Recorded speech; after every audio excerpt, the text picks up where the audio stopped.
ஒரு கிளை செயலாளர் எம்எல்ஏ ஆக முடியும், எம்பி ஆக முடியும், அமைச்சர் ஆக முடியும், முதலமைச்சரே ஆக முடியும். அதிமுக தான். திமுக போல வாரிசு அரசியல் கிடையாது. குடும்ப ஆட்சி இல்ல, மன்னர் ஆட்சி இல்ல. அதிமுக ஒரு ஜனநாயகம் உள்ள ஒரு கட்சி. கருணாநிதி, ஸ்டாலின் நம்முடைய எதிரி, நம்முடைய துரோகி யார் என்று தெரியும். ஆனால் நம்மோடே உறவாடி நம்மை கெடுப்பவரிடம் தான் நாம் ஜாக்கிரதையாக இருக்க வேண்டும். சில அரசியல் புரோக்கர்கள் இருக்கிறார்கள். அனைத்து இந்திய அண்ணா திராவிட முன்னேற்ற எவனாலும் எந்த கொம்பனாலும் ஆட்டவோ அசைக்கவோ முடியாது என்ற நிலைக்கு இன்னைக்கு நம்முடைய எடப்பாடியார் இன்னைக்கு கொண்டு வந்திருக்கிறார். நம்முடைய தவறுகள், சில துரோகியின் காரணத்தால் இன்னைக்கு ஸ்டாலின் ஆட்சி பொறுப்பேற்றார். நாங்க போட்ட பிச்சை இன்னைக்கு ஸ்டாலின்.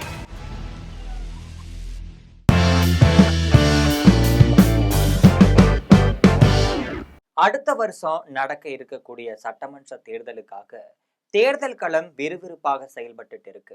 மேலும் மத்திய அரசு கொண்டு வந்த எஸ்ஐஆர் பணிகளும் முழுவீச்சில் நடைபெற்று இருக்கு. கூட்டணி வியூகங்களும் வலுப்பெற்றும் வரும் நிலையில தான் அதிமுகவுடன் பாஜக, தமாக போன்ற கட்சிகளும், திமுகவுடன் காங்கிரஸ், விசிக, கம்யூனிஸ்ட் போன்ற கட்சிகளும் பயணித்துட்டு இருக்காங்க. திமுகவின் கூட்டணி கட்சிகளுக்கிடையே பல்வேறு முரண்பாடுகள் வெடித்து வருவதால அந்த கூட்டணி எப்போது வேண்டுமானாலும் பிரியும் நிலை ஏற்பட்டிருக்கு. இந்த நிலையில தான் அதிமுகவில் உட்கட்சி மோதல் தீவிரமடைந்து வருவதை கண்கூடாக பார்க்க முடிகிறது. முதல்ல ஓபிஎஸ், சசிகலா, டிடிவி தினகரன் போன்றோரை கட்சியிலிருந்து நீக்கிய இபிஎஸ் அன்னையில செங்கோட்டையனையும் நீக்கி இருக்காரு. இவர் தாவேகாவில் இணைந்து பெரும் பரபரப்பையும் ஏற்படுத்தியிருந்தாரு.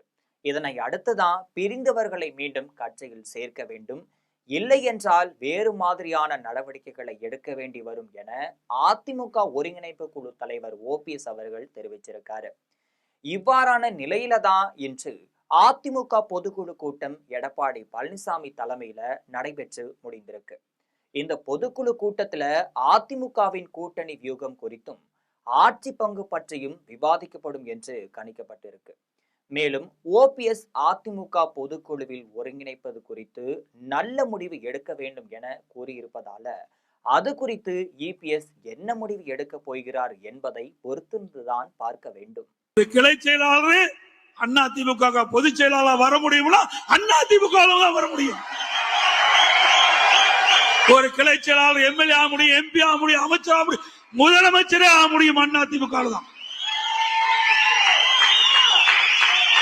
திமுக போல வாரிசு அரசியல் கிடையாது. குடும்ப ஆட்சி இல்ல, மன்னர் ஆட்சி இல்ல. அதிமுக ஒரு ஜனநாயகம் உள்ள ஒரு கட்சி. ஏழைகளுக்கும் இடம் உண்டு, உழைப்பவர்களுக்கும் இடம் உண்டு. அவர்களும் எம்எல்ஏ ஆவார்கள். கள்ளக்குறிச்சி சட்டமன்ற உறுப்பினர் என்ன மிட்டாமிராஸ் தாரா? பவானி சாகர் சட்டமன்ற உறுப்பினர் மிட்டாமிராஸ் தாரா? சாதாரண குடும்பத்தை சேர்ந்தவர், ஏழை குடும்பத்தை சேர்ந்தவர். அப்படிப்பட்டவர்களை எல்லாம் அதிமுகவிலே வேட்பாளர் நிறுத்தப்பட்டு வெற்றி பெற்று அழகு பார்க்கின்ற கட்சி அதிமுக கட்சி. அதே போல அடுத்த ஆண்டு நடைபெற்ற சட்டமன்ற பொதுத் தேர்தலிலே இங்கே வந்திருக்கிற பல நிர்வாகிகள் வேட்பாளராக வருவதற்கு வாய்ப்பு உண்டு என்பதை இந்த நேரத்தில் தெரிகிறது. இயக்கத்துக்கு விசுவாசமாக உழைக்கின்றவர்கள் நிச்சயமாக கிடைக்கும். தைப்பொங்கல் என்று எல்லா இல்லங்களிலும் மகிழ்ச்சியோடு தைப்பண்டிகை கொண்டாட என்பதற்காக எல்லா குடும்பத்துக்கும் 2500 ரூபாய் கொடுத்த அரசாங்கம் அதிமுக அரசாங்கம். அப்பொழுது திரு ஸ்டாலின் அவர்கள் எதிர்க்கட்சி தலைவராக இருந்தார். அப்பொழுது குறிப்பிட்டார், ஏன் முதலமைச்சர் எடப்பாடி பழனிசாமி குடும்பத்துக்கு 5000 ரூபாய் கொடுக்கலாம், 5000 ரூபாய் கொடுக்கலாம் திரு ஸ்டாலின் சொன்னார். திரு ஸ்டாலின் அவர்களே, நாங்கள் வேண்டுகோளாக வைக்கிறோம், தை பிறந்தால் வழிபிறக்கும் தமிழனுடைய திருநாள் தை திருநாள். அப்படி தை திருநாளிலே தை பண்டிகையின் போது எல்லா இடங்களிலும் மகிழ்ச்சியோடு தை பண்டிகை கொண்டாடுகின்ற விதமாக ஒவ்வொரு குடும்பத்துக்கு 5000 ரூபாய் வழங்குங்கள். இப்பொழுதாவது நீங்கள் செய்த ஊழலாவது, எவ்வளவோ ஊழல் செய்து விட்டீர்கள், எவ்வளவோ மக்கள் பணத்தை கொள்ளையடித்து விட்டார்கள்.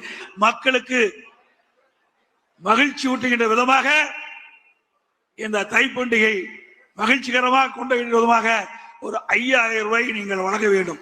எவ்வளவோ கொள்ளையடிச்சிட்டு இருக்கிறீங்க, ஆனா மக்களுக்காக எந்த திட்டம் கொடுக்கல, எந்த பெரிய திட்டமும் இந்த ஆட்சியில் வரல. இதையாவது இந்த ஏழைகளுக்காக செய்ய வேண்டும் என்று வேண்டுகோளாக வைத்து, அது மட்டுமல்ல, இந்த 5 ஆண்டு காலத்திலே இந்த அனைத்து இந்திய அண்ணா திராவிட முன்னேற்ற கழகம் இருக்குமா இருக்காதா? 2ஆக போய்விட்டது, 3ஆக போய்விட்டது, 4ஆக போய்விட்டது. அவர் போய்விட்டார், இவர் போய்விட்டார். அதனால் இந்த இயக்கம் காணாமல் போய்விடும், வெற்றி பெறாது, வெற்றி பெறுவதற்கு வாய்ப்பே இல்லை என்று தினந்தோறும் இந்த ஆளும் திராவிட முன்னேற்ற கழக அரசு, ஸ்டாலினுடைய அரசு பல்வேறு பொய்யான கட்டுக்கதைகளை இன்றைக்கு பரப்பி கொண்டு வந்திருக்கிறது. அதற்கு துணையாக இந்த ஊடகங்களும் பத்திரிகை துறையிலும் முழுமையாக விலை போய் அனைத்து இந்திய, இப்போது மட்டுமல்ல, ஏதோ அனைத்து இந்திய அண்ணா திராவிட முன்னேற்ற கழகத்தை மாண்புமிகு அம்மாவுடைய மறைவிற்கு பிறகு இந்த 5 ஆண்டு காலத்தில் தான் நம்மை கல்லெறிகிறார்கள் என்றில்லை. எப்போது அனைத்து இந்திய அண்ணா திராவிட முன்னேற்ற கழகத்தை புரட்சி தலைவர் எம்ஜிஆர் அவர்கள் தொடங்கினார்களோ அன்றையிலிருந்தே இந்த அனைத்து இந்திய அண்ணா திராவிட முன்னேற்ற கழகத்தை இந்த இயக்கம் வெற்றி பெறுமா, நடிகர் ஆளாள முடியுமா என்று கேட்டவர்கள் தொடர்ந்து அம்மாவை பார்த்து இந்த அம்மா ஆட்சி செய்ய முடியுமா என்று சொன்னவர்கள். அம்மாவின் மறைவிற்கு பிறகு இந்த இயக்கம் இருக்காது, இந்த ஆட்சி இருக்காது, எடப்பாடிக்கு ஆள தெரியுமா, நிர்வாகம் தெரியுமா என்று கேட்டவர்கள் மத்தியிலே 4.5 ஆண்டு காலம் சிறப்பான ஒரு ஆட்சியை, சிறப்பான ஆட்சி மட்டுமில்ல, மக்களுடைய மனநிலையை புரிந்து, ஏழை மக்களுடைய மனநிலையை புரிந்து, விவசாயிகளுடைய மனநிலையை புரிந்து, அனைத்து தரப்பு மக்களுடைய மனநிலையை புரிந்து ஆட்சி செய்த ஒரு முதலமைச்சராக, விவசாயியுடைய முதலமைச்சராக, மக்களுடைய முதலமைச்சராக 4 ஆண்டு காலம் சிறப்பாக நிறைவு செய்து காட்டியிருக்கிறது அனைத்து இந்திய அண்ணா திராவிட முன்னேற்ற கழகம். இதுதான் அதிமுகவுடைய சரித்திரம். இன்றைக்கு நேற்று இல்லை, என்றைக்குமே அதிமுக ஆட்சியில் இருந்தாலும் இல்லை என்றாலும் நம்மை தான் குறிவைத்துக் கொண்டு கங்கணம் கட்டி கொண்டு ஒரு இருந்து கொண்டிருக்கிறார்கள் தமிழகத்திலே. இதிலே எதிரி திமுக மட்டுமில்ல, துரோகிகள் மட்டுமில்ல, நம்மோடு உறவாடி கொண்டிருக்கிறவர்களும் இதிலே இருக்கிறார்கள். அதில் தான் நம்ம ரொம்ப எதிரி நமக்கு யார் என்று தெரியும். திமுக, கருணாநிதி, ஸ்டாலின் நம்முடைய எதிரி, நம்முடைய துரோகி யார் என்று தெரியும்.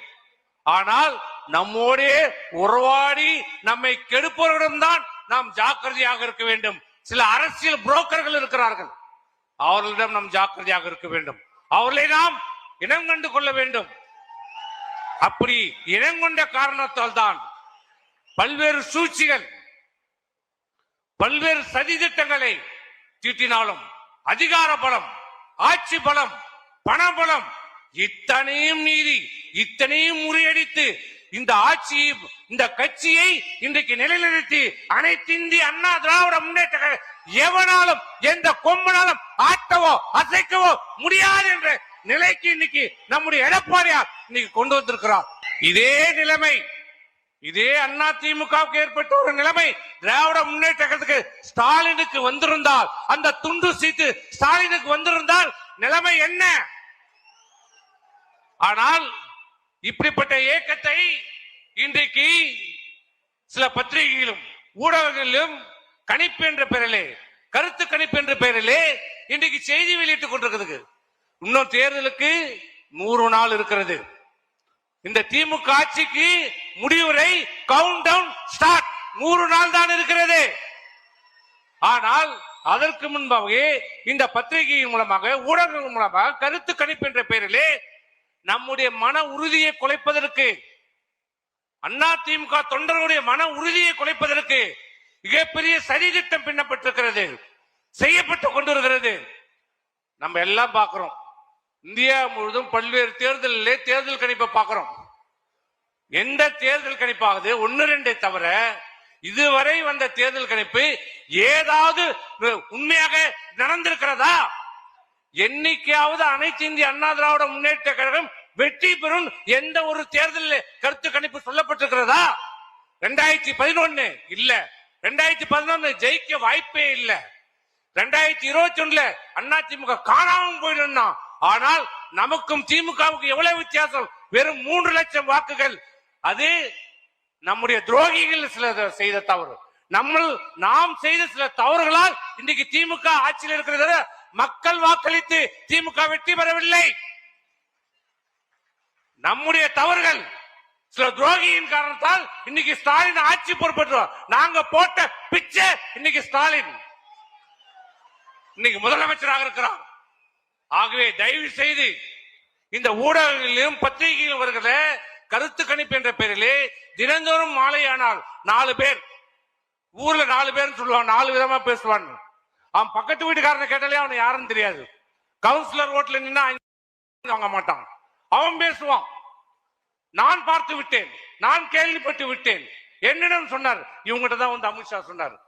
விளக்கு வச்சு பார்த்தவனுங்க பக்கத்திலே, அப்படியே விளக்கு வச்சு பிடிச்சி பார்த்தவனுங்க சொல்லுவானுங்க, அதிமுக இது நடந்து விட்டது, அது நடந்து விட்டது. சண்முகம் இன்று வெளியேறுகிறார், தங்கமணி போகிறார். எங்கேயா போனோம்?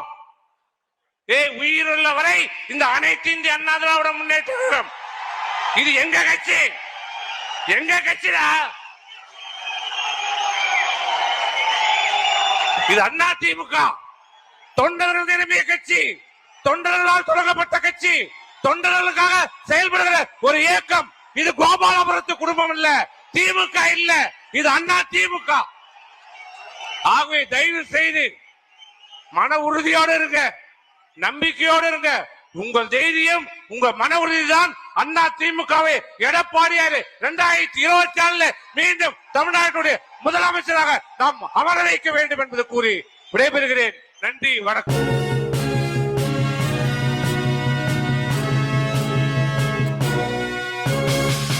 உடனுக்குடன் அப்டேட் தெரிந்து கொள்ள ஜெம் டிவி தமிழ் ஆப்பை இன்ஸ்டால் செய்யவும்.